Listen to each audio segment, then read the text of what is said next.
Hello students, पिछली class में हम लोग HCF निकालने की बात किए थे यूजिंग यूक्लिड्स डिवीजन एल्गोरिथम। याद है क्या था डिवीजन एल्गोरिथम? चलो हम लोग उस क्वेश्चन से एक और एग्जांपल सॉल्व करेंगे जो कुछ बोर्ड पे लिखा हुआ है। Find the HCF of 196 and 38 to 20। तो पहले एल्गोरिथम पे आने के पहले एक बार ऐसे खुद ही ट्राई करके देखो, अगर यूक्लिड एल्गोरिथम यूज नहीं करेंगे तो इसका HCF कैसे निकल सकता है। 6th क्लास में सीखा था HCF निकालना, एक बार ट्राई करके देखो उस प्रोसेस से कैसे निकल सकता है। ठीक है, मैं एल्गोरिथम से निकाल के एक बार रिवाइज करवा देते हो एल्गोरिथम को, उसके बाद फिर आप लोग को बहुत सारे क्वेश्चंस प्रैक्टिस करने ही है इसके लिए। तो हमारे एल्गोरिथम में क्या था, 3 स्टेप थे, याद आ रहा है? स्टेप 1 क्या था? Step 1, given any two numbers C and D, C और D का यदि HCF निकालना है और C D से बड़ा है, C is greater than D, तो हमें क्या करना था? हमें करना था C को D से डिवाइड करना था। C को D से डिवाइड करने के बाद क्या आता था? D इंटू क्वोशिएंट कुछ आएगा प्लस रिमाइंडर कुछ आएगा, है ना। दो नंबर C और D जिसका HCF निकालना है उसको डिवाइड कर देना है, जो बड़ा नंबर है उसको छोटे से डिवाइड कर देना है। C को D से डिवाइड किया, एक क्वोशिएंट आ गया, एक रिमाइंडर आ गया, बहुत ही सिंपल है। फिर स्टेप 2 में आ जाते थे।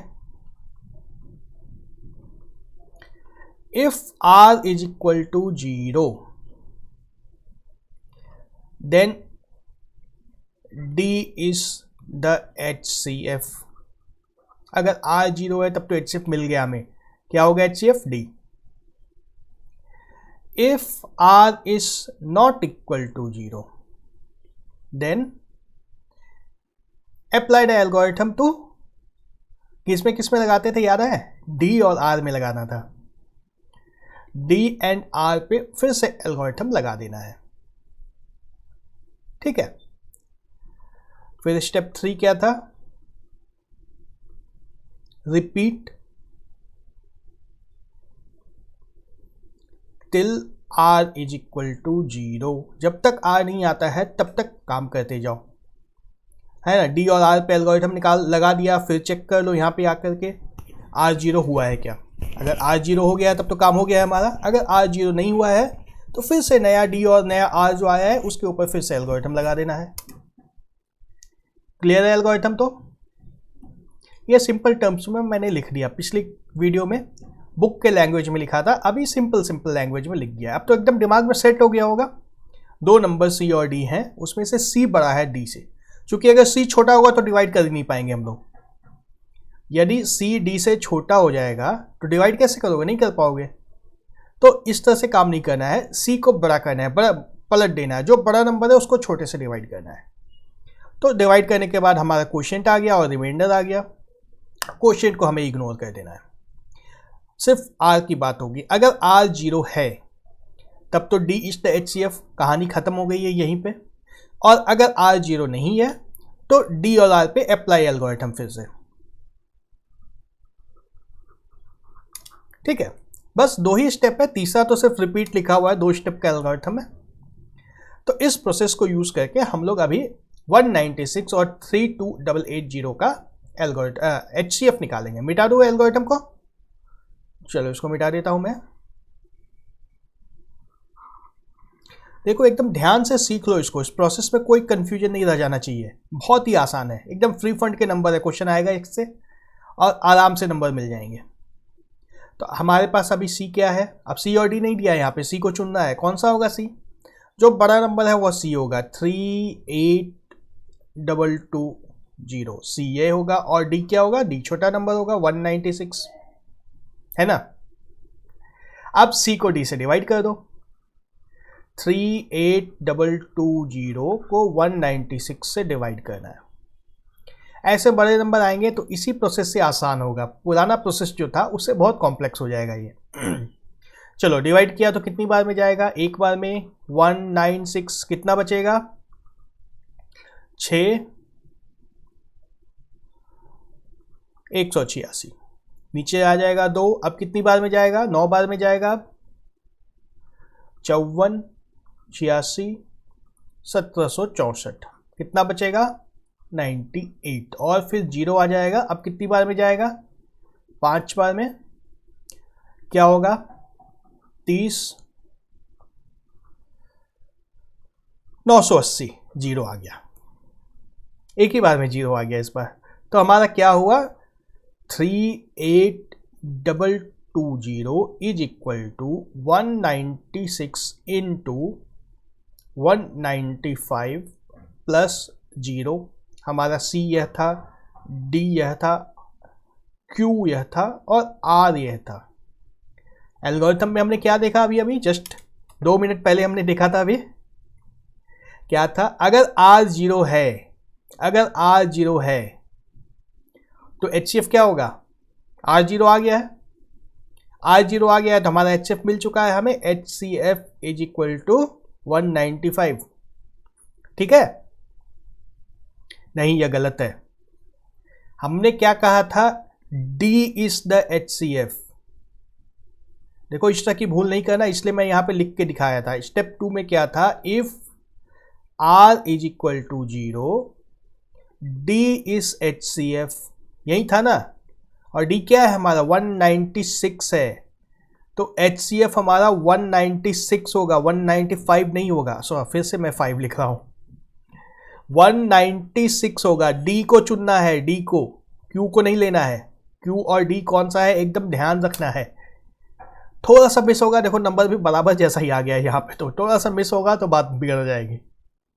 सारा काम किया हुआ आंसर गलत आ जाएगा, आंसर गलत आ जाएगा तो नंबर देना एग्जामिनर के मूड के ऊपर है फिर तो डी को ध्यान से चुनना है, कौन सा डी है, जो डी है उसी को लेना है, दूसरे को नहीं लेना है। क्यू को नहीं लेना है हमें, क्यू से हमें कोई काम नहीं रहता है, हमें सिर्फ और सिर्फ डी और आर से काम है। ठीक है, बन रहा है क्वेश्चन।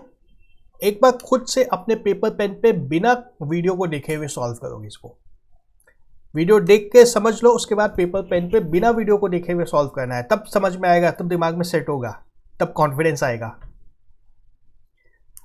चलो एक और एग्जाम्पल देखते हैं इसी के ऊपर। An army contingent of 616 members is to march behind an army band of 32 members in a parade. The two groups are to march in the same number of columns. What is the maximum number of columns in which they can march? ये exercise 1.1 NCERT का question है। Question बहुत आसान है, इसका language complex है बस, इसलिए मैंने इस क्वेश्चन को यहाँ पे रखा है। क्वेश्चन अगर समझ गए तो क्वेश्चन को सॉल्व करने में कोई परेशानी नहीं होगी। क्वेश्चन पढ़ के क्या समझ में आ रहा है, अब यह मत बोलना कि दोनों का HCF निकाल देना है। ठीक है, HCF निकालना है, आंसर इसी तरह से आएगा, लेकिन एग्जाम में जब क्वेश्चन आएगा तो क्वेश्चन समझना होगा पहले। आंसर हमारा HCF इसी चैप्टर में है, इसलिए HCF ऑफ 616 और 32 ही हमारा आंसर होगा, और आंसर हमारा 8 आता है। पर डायरेक्ट वहाँ पे नहीं जाना है, हमें क्वेश्चन को समझना है पहले, क्योंकि जब क्वेश्चन पेपर आएगा ना तो किस चैप्टर का क्वेश्चन है ये लिखा नहीं रहेगा, वहाँ पे दिमाग लगा करके सोचना होगा कि किस चैप्टर का क्वेश्चन है, किस तरह से बनेगा, और ये कैसे पता चलेगा। ये देखो समझ लो क्वेश्चन को पहले, हमें क्या दिया। देखो आर्मी जब मार्च करती है तो कैसा होता है, परेड जो होता है आर्मी का, आर्मी परेड की बात कर रहे हैं, टीवी में परेड देखा होगा, स्कूल में भी परेड किया होगा। परेड में क्या होता है, कुछ ऐसे मान लो 4 लाइन की परेड अगर बनी है तो उसके एक के पीछे एक इस तरह से लगे रहते हैं लोग, है ना, इस तरह से परेड इस तरह चलती है। तो हमें क्या दिया है, army of 616 members is to march behind an army band of 32 members। मान लो शुरू में बैंड है, ये 2 लाइन बैंड की है, 32 मेंबर है। अभी क्वेश्चन में 4 ही आए हैं, 8 ही मेंबर आए हैं, 32 मेंबर की बैंड है। ठीक है, समझ लो पहले, बैंड आगे होती है, मान लो 2 लाइन बैंड की है और उसके पीछे आर्मी चलेगी, है ना। बैंड में हमारे पास 32 मेंबर हैं, आर्मी में 616 मेंबर हैं। ठीक है, तब हमें पूछा क्या गया है, what is the maximum number of columns in which they can March. Maximum number of columns ये अभी 4 है ना। अगर आराम से एक की लाइन बना दो तब तो आराम से बहुत लंबी लाइन बन जाएगी, हो ही सकता है, ये हो सकता है ना। अगर 2 की लाइन बना दे तब भी हो जाएगा, क्योंकि यहाँ पे 32 मेंबर हैं, इवन नंबर है यहाँ पे, तो 32 आ जाएगा 2 लाइन में, और 616 ये लोग भी 2 लाइन में आ सकते हैं, इस तरह से भी हो सकता है। तो हमें पूछा गया maximum number of columns in which they can merge, maximum number निकालना है। 3 में नहीं हो सकता है क्योंकि ये इवन 3 का मल्टीपल नहीं है, तो 3 लाइन बनाएंगे। अगर 3 की लाइन अगर हम लोग बना ही देते हैं तो क्या होगा, 10 में तो 30 लोग आ जाएंगे 10 लाइन में, और लास्ट में 2 बच जाएंगे। तो ऐसा नहीं करना है, ये जगह खाली नहीं होनी चाहिए, ये जगह जो है इसको खाली नहीं रखना है, यही क्वेश्चन में दिया है, इसी चीज़ को समझना है।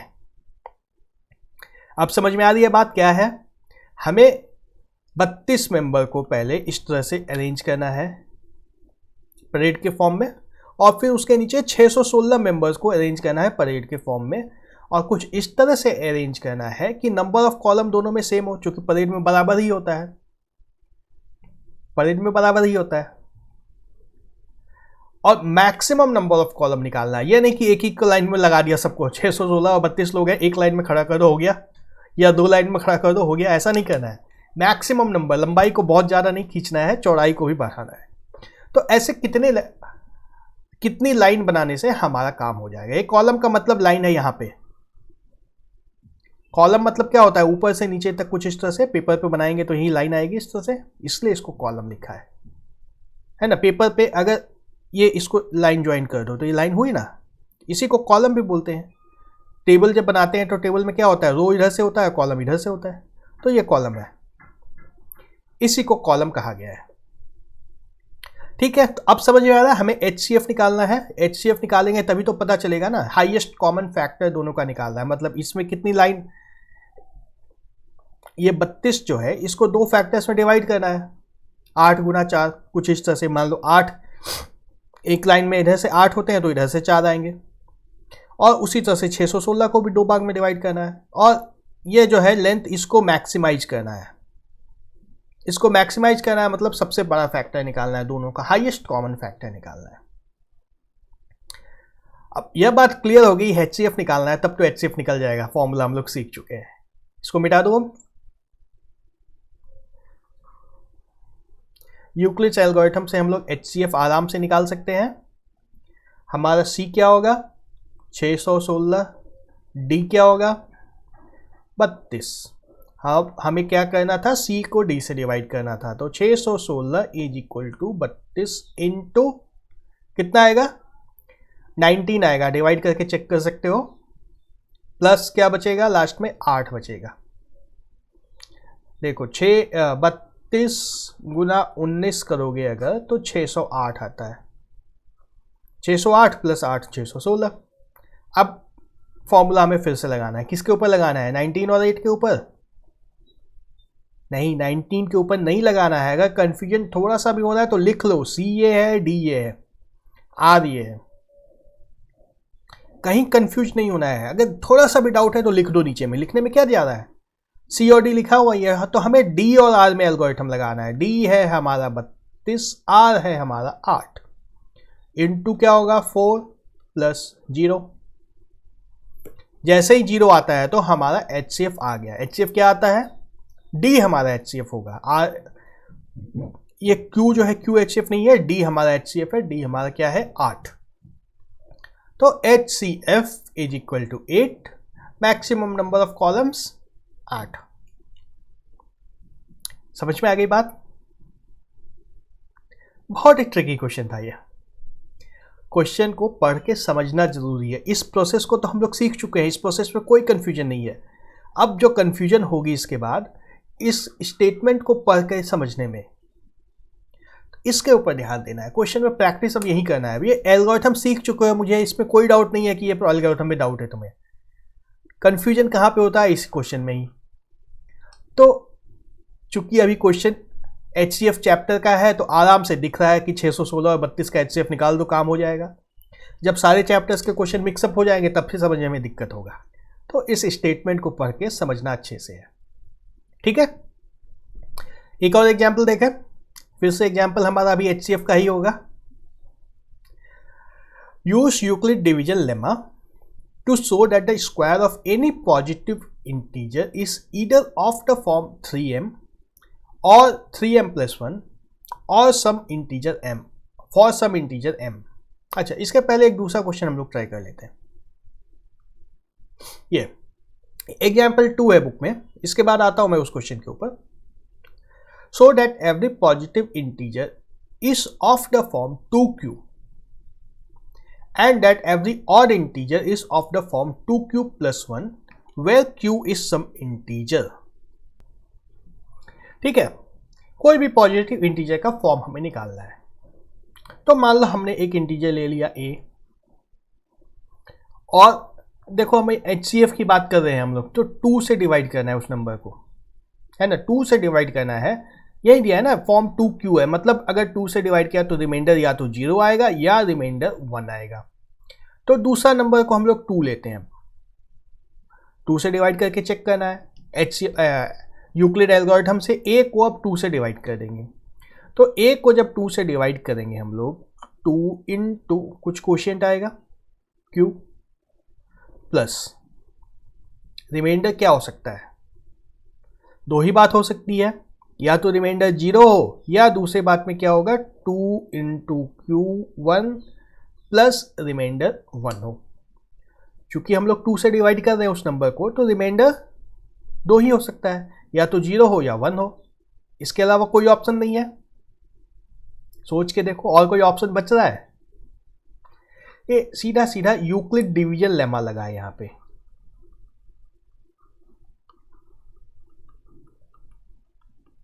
यूक्लिड डिवीजन लेमा याद आ रहा है क्या था? किसी नंबर को अगर हम लोग डिवाइड करते हैं तो एक क्वोशिएंट आएगा, एक रिमाइंडर आएगा। तो क्वोशिएंट क्या आ रहा है उससे हमें कोई फर्क नहीं पड़ रहा है। रिमाइंडर हमारा या तो 0 आएगा, क्योंकि हम लोग 2 से डिवाइड कर रहे हैं, रिमाइंडर 0 हो सकता है या 1 हो सकता है। 2 हो सकता है क्या रिमाइंडर? 2 नहीं हो सकता है। तो आ गया ना हमारा फॉर्म, क्या आया 2q या 2q प्लस 1, यही दो फॉर्म है। समझ में आ गया? अगला क्वेश्चन देखते हैं हम लोग। सेम टाइप का क्वेश्चन है, एग्जाम्पल 3 है टेक्स्ट बुक का, एनसीईआरटी टेक्स्ट बुक का। So that any positive integer is of the form 4q plus 1 और 4q plus 3 where q is some integer. तो अब हमें क्या दिया है? Positive odd integer, positive odd integer है, ठीक है। तो हम मान लो एक नंबर ले लिया a, यही इंटीजर है, और हमें अब किससे डिवाइड करना है? यहाँ पे 4 से डिवाइड करने की बात कर रहे हैं, तो हम लोग दूसरे नंबर को लेंगे 4 और फिर से यूक्लिड डिवीजन लेमा लगा देंगे। यूक्लिड डिवीजन लेमा अगर a और 4 के ऊपर लगा देते हैं तो क्या आएगा? a is equal to 4 into q1 plus remainder क्या हो सकता है? 0 हो सकता है। दूसरा ऑप्शन क्या है? 4 इंटू q2 प्लस रिमाइंडर 1 हो सकता है। a is equal to 4 into q3 plus remainder 2 हो सकता है। और चौथा क्या ऑप्शन है? a is equal to 4 into q4 plus remainder 3। 3 से ज़्यादा तो रिमाइंडर हो नहीं सकता है, कोई भी नंबर ले लो, a की जगह पे कुछ भी वैल्यू डाल दो, उसको जब 4 से हम लोग डिवाइड कर देंगे तो रिमाइंडर या तो 0 होगा या 1 होगा या 2 होगा या 3 होगा, ठीक है। अब देखो ये नंबर जो है, इस नंबर की बात करें हम लोग अगर, तो ये नंबर ऑड है या इवन है? इवन है, क्योंकि ये 4 से डिवाइड हो जा रहा है तो इवन नंबर है। इसकी बात करें अगर हम लोग, ये 4 से डिवाइड होने के बाद रिमाइंडर लास्ट में 1 बच रहा है, तो मतलब क्या है इसका? यह ऑड इंटीजर है ना। फिर इसकी बात करो, ये 4 से डिवाइड हो रहा है, या तो इवन है, और यहां भी 2 है, ये भी इवन है, तो मतलब दोनों मिलकर के नंबर ये इवन ही रहेगा। कैसे? नंबर 16 प्लस 2 अगर हो, ये भी 4 से डिवाइड होगा, ये 2 है तो 18, नंबर इवन है, आ रहा है ना।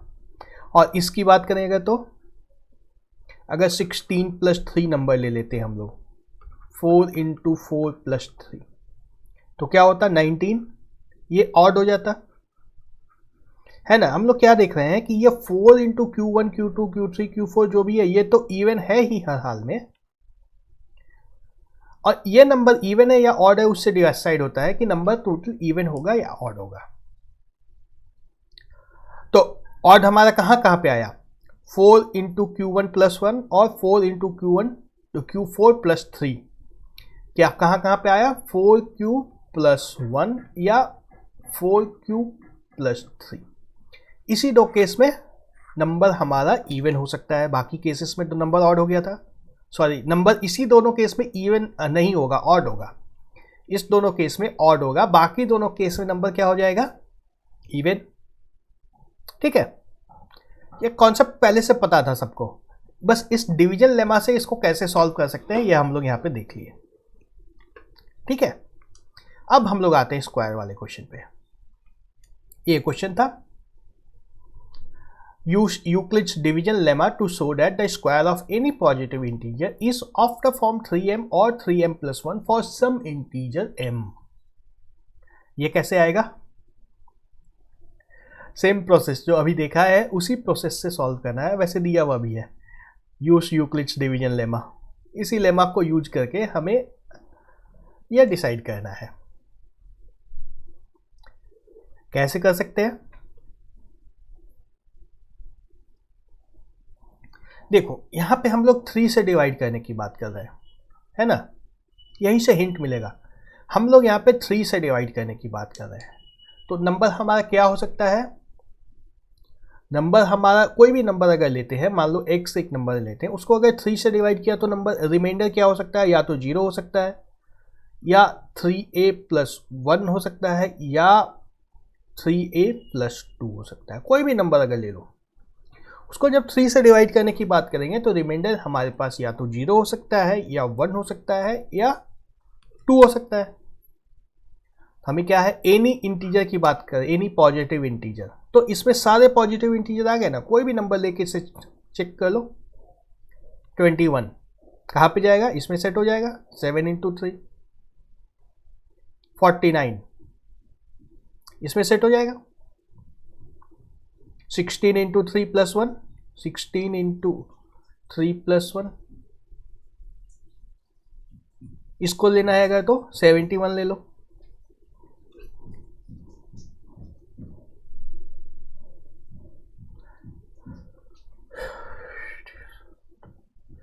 ट्वेंटी 3 इंटू 3 प्लस 2 आ रहा है ना, कोई भी नंबर लेके चेक कर लो, तीनों में से किसी एक में सेट हो जाएगा। तो हम लोग कोई भी नंबर अगर लेंगे तो क्या होगा कि 3a हो सकता है, या 3a प्लस 1 हो सकता है, या 3a प्लस 2 हो सकता है। ठीक है, तो मैं बाकी चीज़ों को मिटा देता हूं।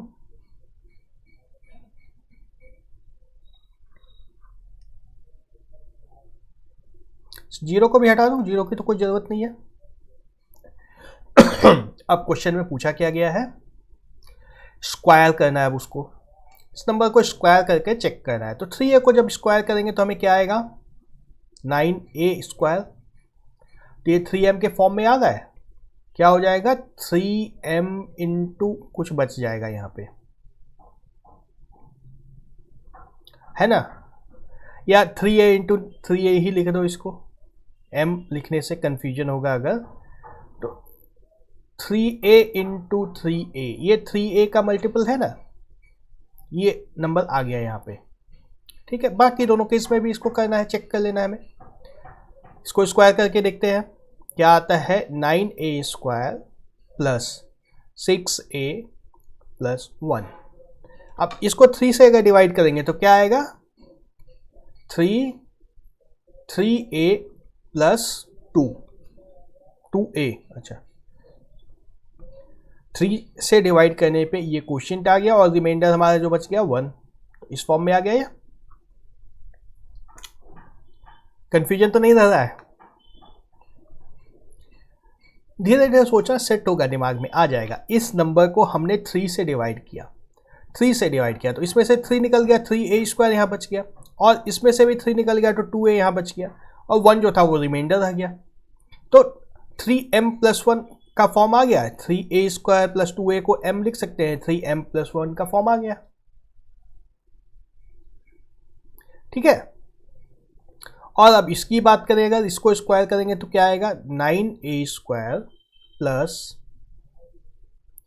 12a plus 4। इसको अब 3 से डिवाइड करेंगे, हो पा रहा है, कैसे होगा, 3a² प्लस 4a, यहां तक तो ठीक है। प्लस 4 जो है इसको 3 + 1 लिख देते हैं, और अब 3 इसमें कंबाइन हो जाएगा, 3a² प्लस 4a प्लस 1 है ना। ये पूरा अब हमारा m आ गया, ये पूरा m है, तो हमारा m+1 का फॉर्म फिर से आ गया। क्लियर हो गया, फॉर्म सेट हो रहा है। ये एक्सरसाइज 1.1 का क्वेश्चन है एनसीईआरटी में, ठीक है।